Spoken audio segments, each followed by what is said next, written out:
yenn ay faits yoo xam ne ay faits nouveaux la. am benn audio bu 7 minutes bi nga xam ne moom la police tegoon loxo dégg ko ci téléphone Bah Diakhaté.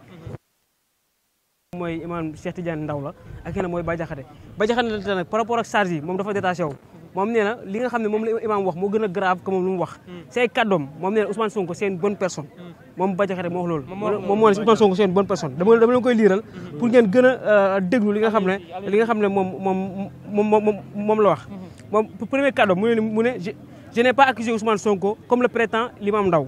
moom mooy réponse bu gën a catégorique. ba ci kanam après moom nga xam ne mooy imam Ndaw moom mu ne on m'a dit qu'il y a des insultes. maanaam dafa bëgg a wax ne imam Ndaw li mu wax moo gën a pire que moom li mu wax moom. que moom lu wax moom mu ne moom lu mu wax moom Bah Diakhaté mu ne moom. j'ai dit que Ousmane Sonko est une bonne personne. avec des valeurs. très adulées par les jeunes. ces cadres mu ne compte tenu de tout ça et de tout ce qu'il raconte on a l'impression que le PASTEF est favorable à l'homosexualité. mu ne moom loolu la wax moom dañu ne moom le PASTEF est favorable à l'homosexualité mais nee na waxul ne Ousmane Sonko moom moo nekk li nga xam ne moom mooy liggéey ñu ni mel. say kàddoom moom Bah Diakhaté si kanam muy poursuivre mu ne et donc je demande à Ousmane Sonko de prendre une décision radicale à l'encontre de cette pratique. mu ne moom day ñaan Ousmane Sonko bu mu jël ay décision ferme par rapport ak li nga xam ne mooy mbiru homosexualité maanaam li nga xam ne mooy criminalisation li nga xam ne ñu doon ko wax. loolu la Bah Diakhaté wax maanaam jamono ji maanaam li ngay tuumal nee na moom li nga koy wax ne moom moo wax ne Ousmane Sonko moom moo def lii moom mooy liggéey homosexuel yi moom nee na moom loolu nekkul dëgg waxu ko nee na Ousmane Sonko nit ku baax la am nay valeur Ousmane Sonko daal lu mu koy ñaan mooy mu jël ay décision par rapport ak li nga xam ne moom mooy mbiru homosexualité. d'accord léegi boo doon comparé kàddoom yu njëkk ak kàddu yu tey ban analyse wala sax ban jàngat nga ci mën a def. xam nga Rebeuss neexul man def naa ko dafa tàng jër jamono jii nii loolu peut-être am na lu tax mu changé ay kàddoom mais nag par rapport ak kàddu yi nga xam ne ñuy wax dañuy ñëw rek par rapport sur les faits bi ñu wax en tant que li nga xam ne moom dañuy analyser wala en tant que chroniqueur maanaam moom Bah Diakhaté wax na ne devant le juge que moom deful waxul dafa juum maanaam mbiru Pastef la doon wax maanaam le Pastef ñoo jegee li nga xam ne mooy mbiru homosexuel mais pas Ousmane Sonko loolu la leeral mais nag si jàngat day simple mooy li nga xam ne moom la nit ki fait yi nga xam ne moom la ñu koy reproché si taxawee devant le juge parce que taxawee devant le juge kaddu yi nga war a jubal dafa war a doon kaddu yoo xam ne moom méngoog li nekk ci PV bi mais am na lu ci xew mooy l'audio maa ngi koy wax gars yi du ma dégg dafa benn audio bu 7 minutes boo xam ne audio bi moom Bah Diakhaté nee na audio bi moom imam la concerné moom concerné wu te xam naa ne si kanam si nee ba gën a xuus mbiri mu ngi wéy ñoom ñu ngi leen déglu audio bi kan moo doon wax imam moo doon wax wala Bah Diakhaté c'est entre deux ñoom ñaar léegi nag problème mooy Bah Diakhaté mu ngi dugal imam tamit mu ngi dugal Bah Diakhaté imam tamit moom nee na moom daa juum waaw loolu mooy information bi nga xam ne moom moo fa tukkee. d'accord kon li nit ñi doon bañ fii sànq. waaw mooy ñi nga xam ne ñoo koy jàpp tànk ne imam musul wax ne dafa juum. waaw imam dëggal na moom dafa juum ci li mu yëkkati woon.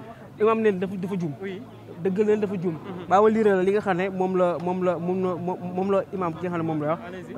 moom imam moom mu ne répondant maanaam mooy question audio bi moom imam moom il dit clairement que li nga xam ne mooy audio bi moom considéré ko mu ne on m'a dit qu'il y a des insultes mooy imam mooy on m'a dit qu'il y a des insultes et en tant qu'homme religieux je ne peux pas insulter maanaam mu ne en tant que ki nga xam ne moom mbiru religion diine lay yëngu moom du saaga moom imam moom moo wax loolu noonu mu ne aussi en tant que li nga xam ne moom mooy nit ku nekk si li nga xam ne moom mooy dëkk Sénégal yàgg a joxe li nga xam ne mooy ay serment à chaque fois di yeete moom kàddu yooyu du ko mos a yëkkati moo tax mooy la c'est entre ñoom ñaar la xam naa nag balaa mbir di jeex dina leer ba xam dañ leen di yóbbaat Rebeuss doon leen daan wala ba xam dañ leen di bàyyi ndëggandiku en tout cas lu mu doon information bi nga xam ne moo gën a tukki. Ndaw devant la barre du tribunal des flagrants délits les mises en cause ont nié les faits pour lesquels ils sont attirés à la barre donc dañuy daal di ñëw ci Bah Diakhaté lâche l'imam Ndaw devant la barre je n'ai pas accusé Ousmane Sonko comme le prétendant l'imam Ndaw.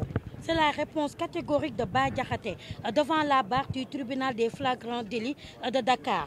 Il répondait ainsi à la question du juge qui lui a notification que dans l'audio, il est cité par l'imam Cheikh Tidiane Ndaw, son co-accusé. Pourtant, dans l'audio 7 minutes attribué à l'imam Ndaw, il a cité Bah Diakhaté qui aurait dit que la première personnalité reçue par Sonko élu maire de Ziguinchor, de même que Bassirou Diomaye Faye, sont des homosexuels.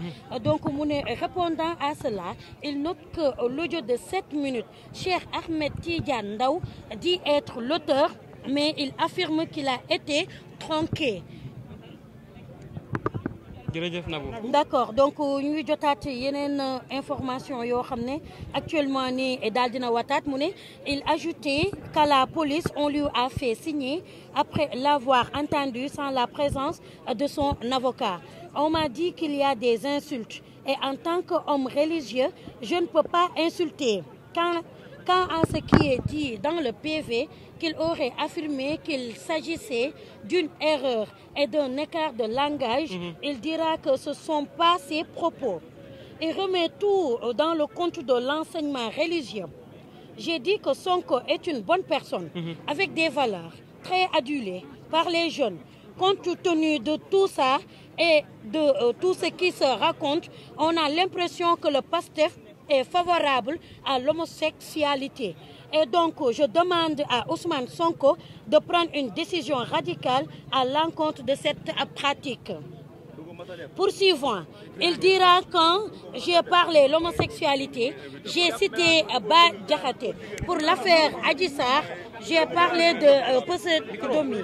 Pour Bah Diakhaté, je ne peux rien. Pour Bah Diakhaté, je ne peux rien contre un gaillard qui fait face à la lune et affirme ne l'avoir pas vu. Donc, à noter que devant la barre du tribunal des flagrants délits, les mises en cause ont nié les faits pour lesquels ils font face au juge. Pour l'avocat maître Amadou Sall, l'avocat a dit qu'il faut retirer les faits pris en compte par la loi d'amnistie. Dans l'affaire Bah Diakhaté et Cheikh Ahmed Tidiane Ndao, il y a des faits qui datent devant la loi d'amnistie. Du moins, selon les accusés devant la barre du tribunal de flagrant délit de Dakar, où ils font face au juge pour répondre leur acte. Du point de la vue de la morale publique, il faut retirer les faits amnistie des débats. Ousmane Sonko, qui est à la partie civile dans cette affaire, est actuellement Premier ministre, ainsi que le président de la République, Bassirou Diomaye Faye, ont bénéficié de la loi au même titre que tous les citoyens, a dit l'avocat maître Amadou Sall. L'avocat a souligné aussi ce fait parce que l'accusé Bah Diakhaté a dit à la barre que l'une des vidéos qu'on lui reproche date devant les élections présidentielles. Donc avant la loi qui a amnistié ces faits. La robe noire demande ainsi que ces vidéos ne soient pas prises en compte dans le cadre du procès. Merci beaucoup. Merci. Dinañ ñëw ci wolof bi après. D'accord.